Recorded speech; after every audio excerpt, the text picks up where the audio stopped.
This is an incredibly magical trick. The magician can float in midair simply by covering himself with a white cloth. The man was absolutely shocked when he witnessed this and wanted to buy the magic trick from the magician. However, the magician directly refused his request. Little did he know that this decision would cost the magician his precious life. Just as the magician was about to leave, Jack asked to see the performance one more time. Being kind-hearted, the magician eventually agreed to the man's request. But when the magician covered himself with the white cloth again, Jack unexpectedly attacked and killed him. The man then secretly took away the notebook containing the magic trick. 10 years later, Jack became the world's most famous magician using this trick. However, his peaceful life was disrupted when a reporter arrived. The reporter turned out to be a magic enthusiast as well and immediately began performing a trick in front of Jack. The reporter had him secretly write down several numbers, then asked Jack to fetch a fruit. Mike then cut the banana to prove it was a real knife. Finally, he used the knife to cut his palm and smeared blood on the paper. Miraculously, Jack's written numbers appeared on the paper. But Jack wasn't surprised by this at all because he already knew the truth. The pen Mike gave Jack had electronic tracking capabilities.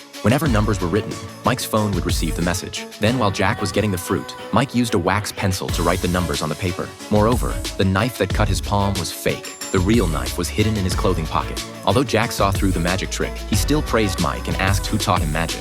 This present's from my granddad. Mike revealed that his grandfather had mysteriously disappeared 10 years ago. This made Jack increasingly nervous as he realized this young man was the magician's grandson. Jack inadvertently said that the dead cannot return to life, but Mike pointed out that he never said his grandfather was dead. The panicked Jack immediately changed the subject, saying he wanted to give Mike a book. However, while Jack was getting the book, Mike quickly moved to the safe and immediately entered the numbers Jack had written down, but the system indicated the password was incorrect. At this moment, Jack had already appeared behind him.